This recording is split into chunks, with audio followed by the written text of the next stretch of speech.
మందర పాత్ర ఎంత? శ్రీమద్ రామాయణంలో కథ మలుపు తిప్పిన మందర గురించి ఆలోచిస్తే ఆమె పుట్టు పూర్వోత్తరములను వాల్మీకి ఎత్తలేదు. పద్మపురాణంలో ఒక మాట కనపడుతుంది.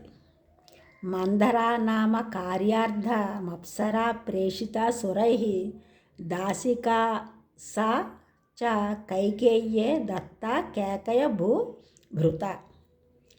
శ్రీరామావతార ప్రయోజన రూపమైన రావణ వధను అను దేవకార్యమును సాధించుటకు కైకేయి మనస్సును వికలము చేసి దుర్బోధతో శ్రీరామ అరణ్య ప్రయాణము చేయించుట కొరకు ఒక అప్సరసను మందరారూపముగా తయారు చేసి కైకేయ రాజుగారింటికి పంపించారు.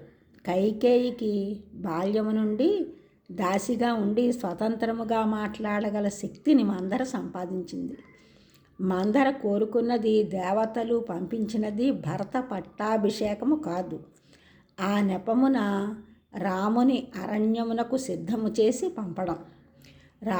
రాముడు శాశ్వతముగా అరణ్యములో ఉండాలని మందర ఉద్దేశము కాదు. 11,000 సంవత్సరములు శ్రీరామచంద్ర ప్రభువు లోకమందు రాజ్యపాలన చేయవలెను. ఇది లోక కళ్యాణమునకు ధర్మ సంస్థాపనకు నిర్ణయించబడిన భగవదవతార ప్రయోజనము. అందుకే మందర 14 సంవత్సరములే అరణ్యవాసం కోరమన్నది కైకేయిని. మందర యొక్క దుష్ప్రబోధతో కైకేయి యొక్క మనస్సు వికలమైంది. మరి ఈ మందర కైకేయినే ఎందుకు ఎంచుకోవాలి అనగా, దశరథునికి పరమ ప్రియమైనది. సౌందర్య సౌభాగ్యాలలో దశరథుని దగ్గర ఏమి మాట బాగా పారుతుందని భరతుని అడ్డం పెట్టుకుని తన కార్యక్రమము నిర్విఘ్నముగా జరుపుకోవచ్చని దేవతల ప్రేరణతో కైక దగ్గర చేరింది మందర. లోకంలో కూడా చెప్పుడు మాటలు వినే స్వభావం కొంతమందికే కనపడుతుంది. కైక ఆ కోవకు చెందినది అని మందర చేరింది. కొందరు విన్న మాటలను ఎక్కువగా పట్టించుకోరు. కైకేయ బుర్రకెక్కిన దాన్ని బాగా పట్టుకుంటుందని కైక దగ్గరికి చేరి ఉండవచ్చు. అంతేగాని కైక స్వతహా సిద్ధముగా చాలా ఉత్తమ యోగ్యత కలిగినది, లోకమునకు ద్రోహము చేయనిది కాదు. అయోధ్యకాండ తరువాత వాల్మీకి మహర్షి రామాయణం మొత్తం మీద కైక దుష్ట స్వభావము ఎక్కడా కనిపించదు. ఉత్తమ స్వభావము కలిగిన కైక కేవలం మందర దుష్ప్రబోధము వలన ఈ లోకోద్దిష్టమైన కార్యమునకు పూనుకున్నది. కనుక సాంగత్యం చేయనప్పుడే యోగ్యమైన వారితో చేయాలి. దుస్సాంగత్యం ఎంత ప్రమాదమో, ఎంత అపయశస్సును తెస్తుందో మందరా కైకల మాటలతో మనకు భావించవచ్చును. ఇంకొక విషయం ఏమిటంటే, అరణ్యవాసం 14 సంవత్సరములే ఎందుకని కోరాలి? దానికి కొందరు యుగభేదమును బట్టి ఆస్తి హక్కులు నిర్ణయించబడతాయని చెబుతున్నారు. త్రేతాయుగంలో 14 సంవత్సరములకు హక్కు విడుదలవుతుందని, అదే ద్వాపరయుగంలో 13 సంవత్సరములకు హక్కు విడుదల జరిగింది. పాండవులకు 12 సంవత్సరాల అరణ్యవాసము, 1 సంవత్సరం అజ్ఞాతవాసము. అదే కలియుగంలో 12 సంవత్సరములకు ఇది జరుగుతుంది. ఇది లౌకికమైన విషయముగా కనపడినప్పటికీ రహస్య విచారణ చేస్తే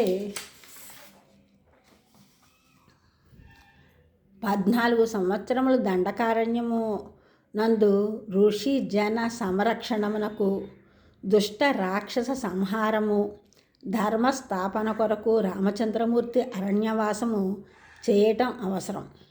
శ్రీరాముడు సాక్షాత్తు భగవంతుడైన మానవ అవతార విలాసము పొందిన వాడు కనుక రావణుని సంహరించవాలంటే శ్రీరాముడు 14 సంవత్సరములు తపశ్చర్యలో గడపాలి. అప్పుడు కానీ వేల సంవత్సరములు తపస్సు చేసిన రావణుని సంహరించే అవకాశం రాదు.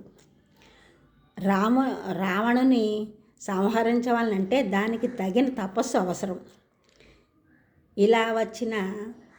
ఇలా వచ్చినా కూడా రావణుని తపశ్శక్తి పూర్తిగా భ్రష్టం కావాలనంటే పరాశక్తి అయోనిజ జగన్మాత సీతాదేవి యందు మోహభావముతో వానికి సుమారు సంవత్సర కాలము గడవాలి. అప్పుడు రావణుడు తపోభ్రష్టుడవుతాడు. అయినను వానికి మానవుని వలననే సంహారమని బ్రహ్మగారి వరప్రభావము కనుక రామచంద్రమూర్తి యందు మనుష్యుడనే భావం కలగాలి.